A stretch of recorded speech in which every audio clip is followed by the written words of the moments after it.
Hi everyone, this is Paulo Haddad, and today I want to introduce you to my new course, opendss Time Series Powerflow Simulations. So this course is meant to equip you and run opendss Time Series simulations.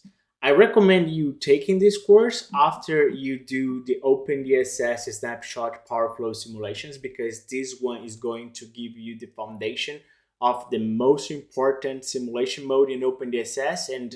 And then when we do time series, we really need to understand this one well.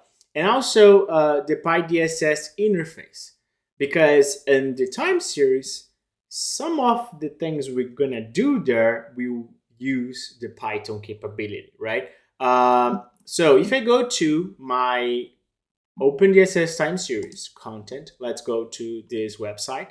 So here we go, I give a description. You can try the first two modules for free if you want to. And then here's the content, right?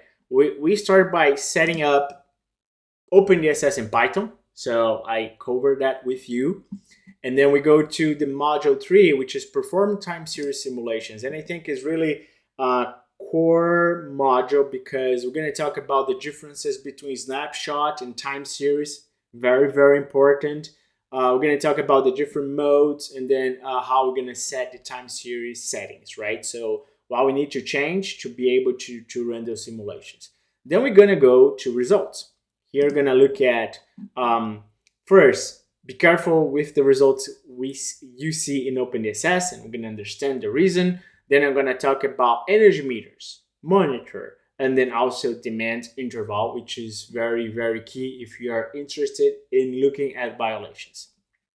Then I'm going to go module 5. And in here, what we're going to do, we're going to just simulate a single time step or a range of time steps. Let's say a scenario that you have your profile, you know how your system is varying across the year, but you're just looking at the peak load condition, right? How you stop at that condition and you do the simulation. Here as well, I'm gonna come back to snapshot simulation to kind of talk about talk the differences. Very, very important. Then we go to obtaining more results, and here's very fun because we're gonna look at how we could get a time series and stop every time and get results that maybe might be very challenging to get in OpenDSS using monitors and energy meter. So pretty much what we do here, we stop every time, and then I show you that you could use Python to automate that process. Okay. Then I'm gonna go into time series simulation process. And in here, I will show you the details of what's happening behind the scenes when you're just solving one step, okay?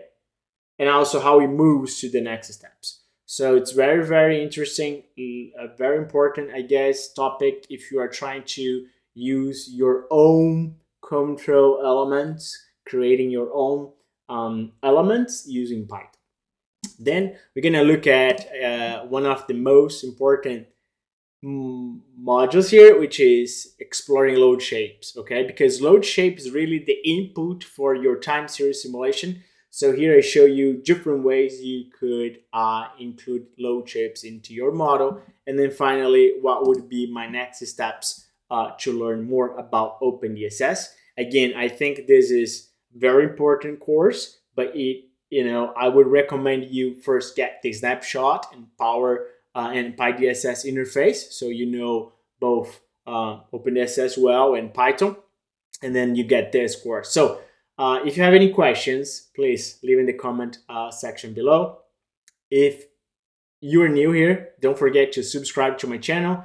Thanks so much, and I hope you enjoy it. See you.